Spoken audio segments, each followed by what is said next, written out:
याद रखो, जमहूरियत की सबसे बड़ी ताकत तुम्हारी बिल्डिंगें नहीं है, तुम्हारे पैसे नहीं है, तुम्हारी जमीनें नहीं है। अगर बिल्डिंग और पैसा सबसे बड़ी ताकत होता तो उत्तर प्रदेश में मुख्तार और अतीक से मजबूत कोई सियासतदान नहीं था। क्या हुआ? मुख्तार के नाम पर जमीनों को गिरा दिया गया, घरों को गिरा दिया गया। अतीक के नाम पर जमीनों को गिरा दिया गया, घरों को गिरा दिया गया, जमीनों को कब्जा कर लिया गया। लेकिन जिस पार्टी में उन लोगों ने अपना मुस्तकबिल तलाश किया था, आज वो पार्टी खामोश है।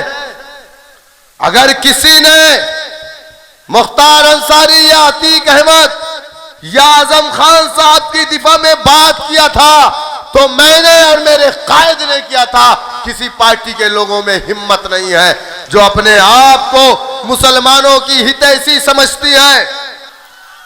हम पर इल्जाम लगाया गया। मुसलमानों, आपको भी सोचना है कि यह इल्जाम हमेशा उस क़यादत पर लगी है जो क़यादत कलमा ला इलाहा इल्लल्लाह मुहम्मदुर रसूलुल्लाह पढ़ती है। यह एक प्री प्लान मुनज़्ज़म मंसूबाबंद साजिश के तहत समाजवादी, बीएसपी और कांग्रेस के जो दरी बिछाने वाले नेता हैं वही हम पर इल्जाम लगाते हैं। हम पर इल्जाम लगाने वाला कोई मेरा हिंदू भाई नहीं है, बल्कि मेरे बहुत सारे हिंदू भाई ये कहते हैं कि तुम्हारा लीडर जितना काबिल है, हमने अपने होश में इतना काबिल लीडर नहीं देखा। मुझसे कहते हैं कि तुम्हारी कौम के लोग क्या कर रहे हैं। अरे हमने तो एक फेकू को, नरेंद्र मोदी को आइडियल मान लिया जिसके अंदर कोई क्वालिटी नहीं है।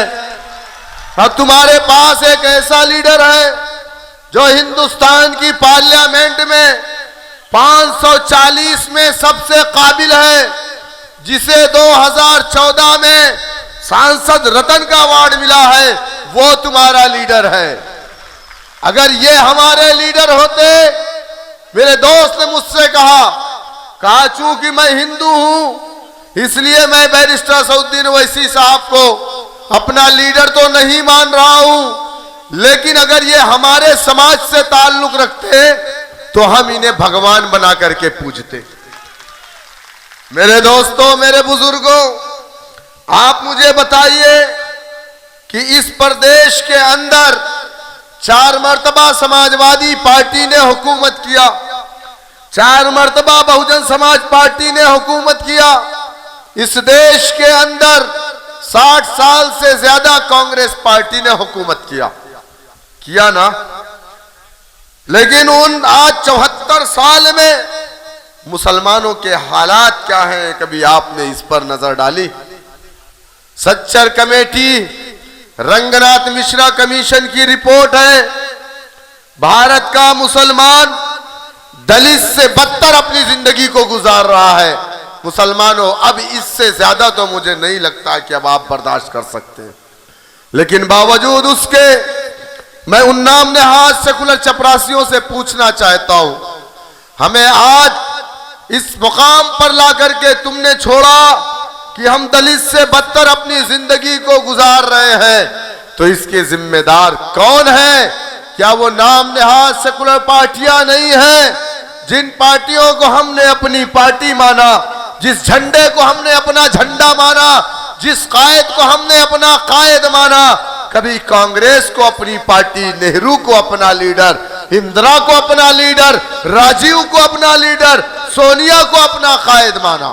हमारे बड़ों ने कहा, मुसलमानों, तुम अपना सियासी प्लेटफॉर्म मत बनाना। मुस्लिम लीग तुम्हारी पार्टी नहीं है। हमने लब्बैक कहा कांग्रेस तुम्हारी पार्टी है। हमने लब्बैक कहा, कांग्रेस के डंडे झंडे को अपने कंधों पर रखा, जिंदाबाद के नारे लगाए। हमें क्या मिला? 30,000 से ज्यादा दंगे इस देश के अंदर मंसूबाबंद साजिश के तहत उन इलाकों में करवाए गए